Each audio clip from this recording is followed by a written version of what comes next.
Well, we've been working on it in secret for about a year. I mean, it was like close to a year ago where I read the manuscript for the first time, under complete sort of secrecy. I wasn't even allowed, the book wasn't even announced yet.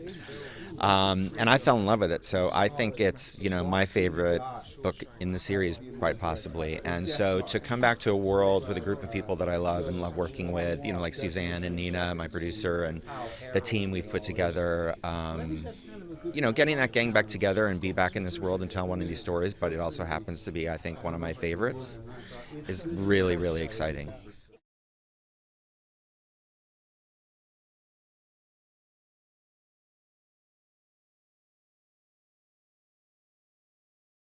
I just think that it's the kind of story that at its core is an emotional journey. I think it being about Hamish, a young Hamish, he's a story character that we can all get behind and empathize with really quickly. And seeing what he goes through and what he experiences and the tragedy of all that, I think is really compelling and very emotional. But also, this is one because we're in an era within the world where the technology is raised up again and the arena is kind of ratcheted up again, and so the sort of scope and the scale, you know, you look at something like Catching Fire, it's more in the vein of something like that, and it's that spectacle that I think people like love about some of these films.